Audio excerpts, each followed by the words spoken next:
Right, here we go. talkSPORT Breakfast. Dean Saunders and Brazil. It's Valentine's Day, and in a moment we're going to be joined right here in the studio by relationship expert Alex Fox. Before she tells us how you should treat your partner, let's find out how not to do it. This is Jamie O'Hara. I'm doing a romantic meal in with the missus. Okay. Yeah, I've bought an apron. Yeah, I've got an apron. Go on. You've got what? I bought an apron. Is that what you're wearing? Yeah, I got an apron. Hold on. You're just wearing an apron? Yeah. Just an apron? Yeah. Oh, this is so good. Go on. You got your spatula out? Got the spatula out. I bought a big tomahawk steak. Some lobster towers. You got your tomahawk steak out? Yeah, the tomahawk's coming out. And then what? And then the aprons, I got the warming up the jacuzzi. Hold on. Great. You're butt naked, Well, I'm not going to say I'm butt naked, am I? But, But are you? Well, You're nodding. You're nodding. I'm not going to divulge too much into it. Jay, listen, it's a little bit of a porthole, a little bit of a look into the superstar that is O'Hara's life. This is what that slebs do. This is what they do. Slebs. Oh, dear. He can't wear an apron. By the way, honestly, it's just ridiculous, isn't it? She'll walk out. The only thing big is the tomahawk steak, by the way. Well, if she sees him in an apron, she'll divorce him. She might suddenly convert to vegetarianism, by the sounds of things. He'll need another apron for the back of him. One at the front and one at the back. Well, let's try and raise... He's thonged up and... I don't even want to go there. Let's try and erase the image of the chunk and the buff from our memories and find out how not to scare your partner away on Valentine's Day. We're joined right here in the studio by relationship expert Alex Fox. Alex, good morning. Top of the morning to you, my love. Alex. And pert bottom, because we're going to have a little spicy chat here, aren't we? I'll try and keep more masala than vindaloo. Okay. It is breakfast show after all, but Alex, may I ask, is that the normal colour of your hair and your nails, or is it just special because it's Valentine's? for those at home, I have bright Stabilo Swing highlighter hair. I look a little bit like a middle-aged Lisa Simpson, I think. I look like I was born next to Sellafield during a leak. I think you've been harsh. It is very, very neon, and it is a 24/7 choice for me. Right, Yeah. okay. So... tell us, can you let us into a little bit of secret what you're doing tonight? Well, we can do secrets and secretions, can't we? Do you know what? I'm going to be totally honest.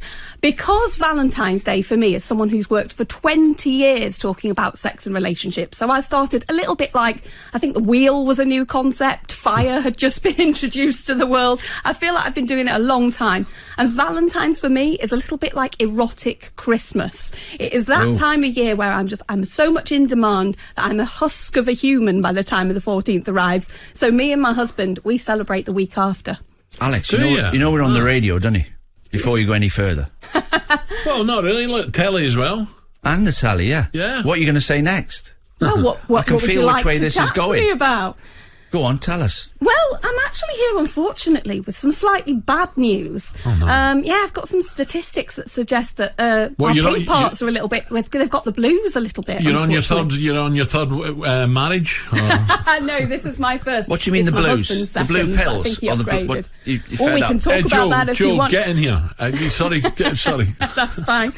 Durex have done some research and they found out that unfortunately 4 in 10 people are not satisfied with their love lives, and only 1 in 6 say their partner is good at giving them pleasure. So we've got work to do. We've got to pull our fingers out. Maybe we've got to put our fingers somewhere else. 4 in what? 4 in 10?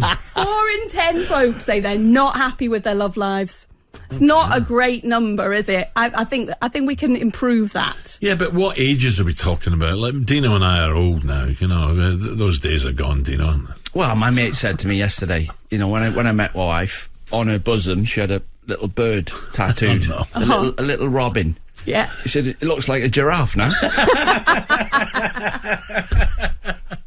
It's just a joke. But she's still an animal in bed, so there we go.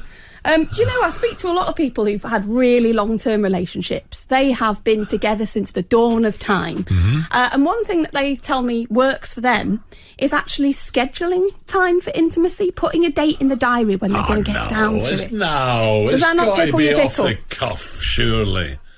Couple of bottles of red and buff, away you go. Can you can manage it after a couple of bottles of red, can you? My goodness. Absolutely. No, don't worry about that. You got the right furniture, Al. You can't be throwing around the room like you used to. Just make sure there's plenty of soap. You've lost your mobility.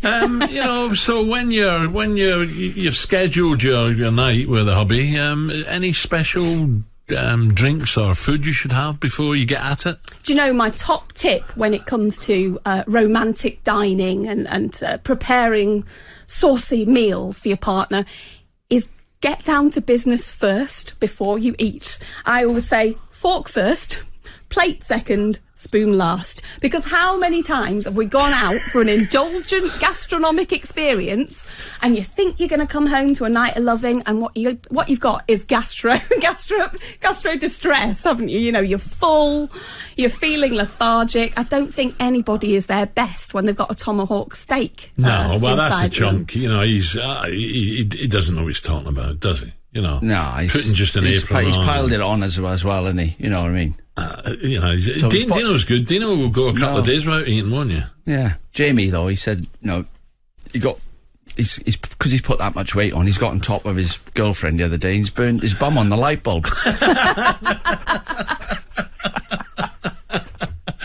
Poor Jamie. You probably don't know who we're talking about, do we? Well, it sounds like the sun does shine out of places where it's not usually purported to do so there. He's one of them guys or that a light bulb. kids themselves. When you spoke to Sir Rod Stewart as a superstar, well, Jamie likes to think he is as well.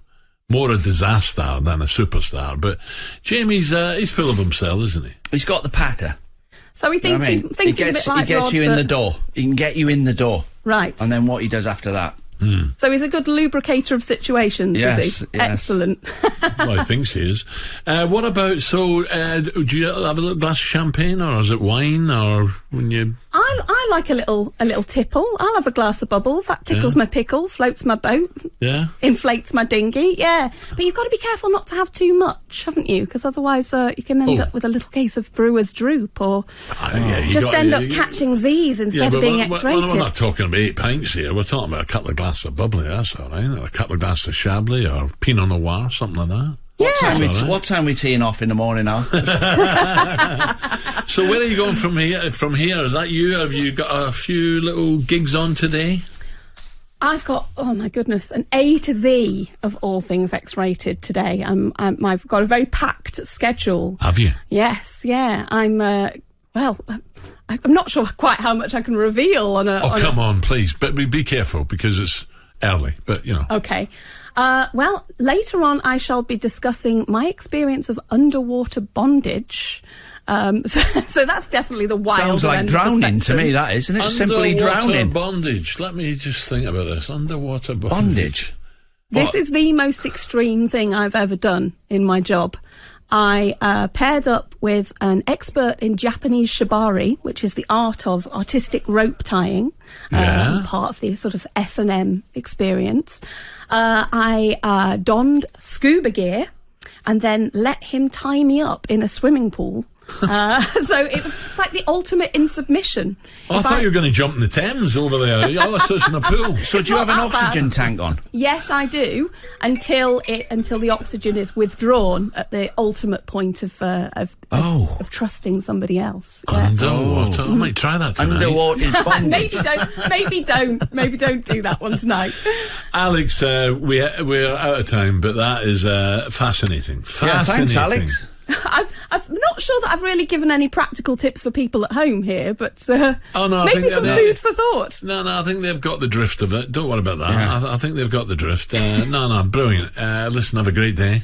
Appreciate your time. Thank you very much, and good luck It's been a pleasure. with the underwater bondage. If you've forgotten to grab your Valentine's Day kit, by the way, I would say do your body and everybody, along with your fresh chocolate. flowers from the garage, you know. Well, flowers are great too, but also reduction of friction is a gift for everyone, isn't it? I think we're going to knock it in the head there. Alex, thank you very much. Dino, have a great weekend. And you, Al. Have a quiet weekend, Dino. Yes. Busy. Are you? Golf. Oh, you're not, are you? Yeah. Oh, come on. It's Valentine's weekend. Them days are gone. Listen, I'm back Wednesday. Hope you enjoyed it. Little Sam and Big Alex coming up next. Thank you, Alex here. And hope you enjoyed it. Have a great weekend, everyone. Thank you.